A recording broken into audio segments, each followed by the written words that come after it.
Do you ever catch yourself replaying a conversation in your head, wondering if you said the right thing, or waiting for someone to reassure you that your decision was right, or probably even spiraling because someone did not respond the way you thought they would? We don't even realize how much of our energy goes into being perceived well, being understood, liked, praised, and biggest of all, validated. You don't even realize how badly you crave validation until you start realizing how often you doubt yourself. Let's say you already know what you need to do, but the first thing you do is to still run it by someone else and over explain your decisions so that they sound reasonable. Let's get this straight. You always know what you need to do, but you still wait for someone else to say it to you so that you can trust it. And listen, this is not about pretending that you don't care what people think, because that's not real. We're human, we're wired for connection with others. But when you constantly need proof from the outside that you're worthy, that you're beautiful, smart, valid, you end up in a loop that truly never satisfies you. So, in this video, we're going in. Let's firstly talk about why we crave validation in the first place,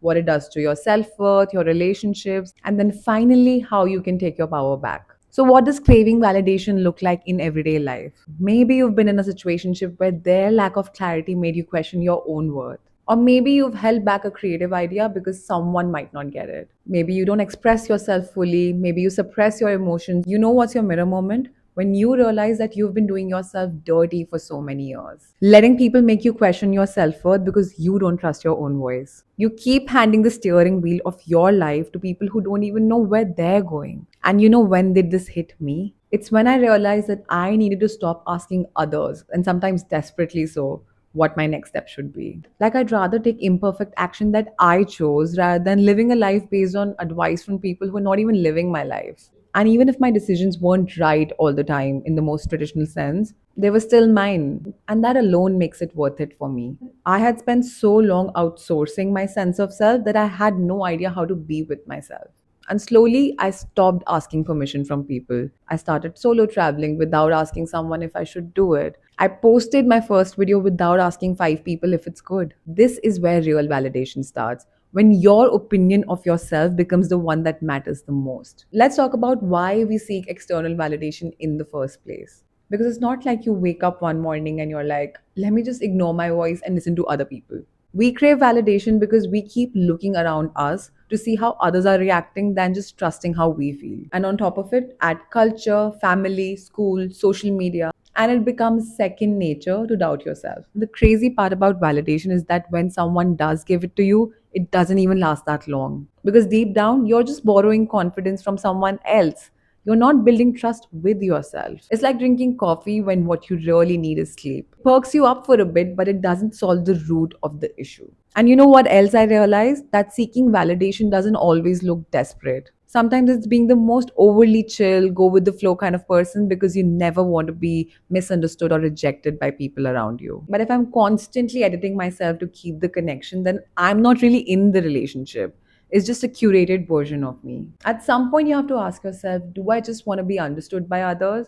Or do I want to understand myself so deeply so that I stop craving validation from others? So, the first step naturally is awareness.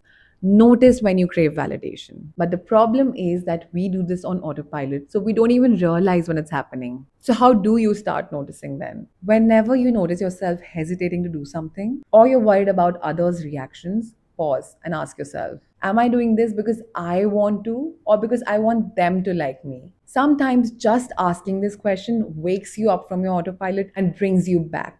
And when you do this enough times, you break the habit of seeking approval from others. The next thing you do is to own your opinions without fear of rejection. This fear that we have, that we need to agree with everyone, we can't share a different truth, can't have an unpopular opinion. Why? Because we think we will get rejected. But here's the thing, not necessarily having the same opinion as everyone every time doesn't make you unlikable. It just makes you real. So don't hold back your ideas, don't downplay your preferences. And this isn't about forcing your opinion into the room, it's just about allowing your opinion to exist without apologizing for it. And the thing is, when you come from an authentic place, you draw the right people closer to you. Validation is not about 100% agreement with everyone, it's about self trust. The third thing you do to neutralize your need for validation is to learn to sit with the discomfort instead of trying to fix it. Because the truth is that so much of our validation seeking is just us trying to soothe our anxiety. Like you made a decision and now suddenly you're spiraling. Was that stupid? Should I have waited? Do I just delete it? Instead of breathing through the discomfort, you panic text. We overshare hoping that someone will say, "No, you're fine, you're right." You have to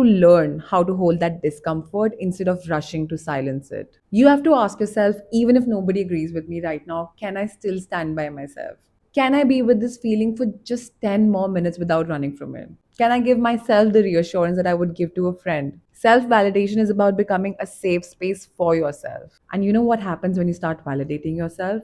You stop feeling the urge to over explain your every move. Because you don't owe everyone a detailed breakdown of your every choice. Because when you keep over explaining yourself, you're basically telling people that your decisions are not valid until someone else gets it. So catch yourself in a moment where you're tempted to over explain. Pause, breathe. The next thing you can do to neutralize your validation seeking behavior is making your opinion your home base. You have to start romanticizing your self trust. That means that you have to start treating your inner voice like it's sacred. It means that when you decide to wear something bold, leave a job, say yes to a trip, or say no to something, then you do it like your opinion is gold, like your taste is divine. And when you treat your opinion like it matters the most, people feel it. The world mirrors that energy back. People start respecting you and your choices more. You have to start living like you trust yourself, and not just in theory, in the way you move, in the way you speak, in the way you choose things for yourself. So, if you take anything from this video, let it be this: you need to stop collecting opinions like they're permission slips. You don't need everyone to get it. And you don't need to prove why your path makes sense. Let your life be the proof. Let your peace be the proof. Because when you learn to validate yourself, things start coming around for you on their own. And if you're in a place right now where you feel like you're struggling, where you're constantly second guessing your thoughts, choices, or worth, I want you to know it's okay. The thing is that you've just been taught to look outside for confirmation. But honestly, the most powerful answers, they live within you. The journey back to yourself is not a linear process, and it's definitely not an overnight transformation. It's just made up of soft, brave moments where you keep choosing yourself. And if you're finally ready to go there, to unlearn the patterns that keep you in doubt and to start trusting yourself fully, then you can join my community where we do deep work. The kind that shifts the way you move in the world, how you feel about yourself, and how you choose your life from this point onwards. And you don't need to be healed to start. You just need to be willing. And if that's you, I invite you to reach out to me and connect. And I'll see you in the next time.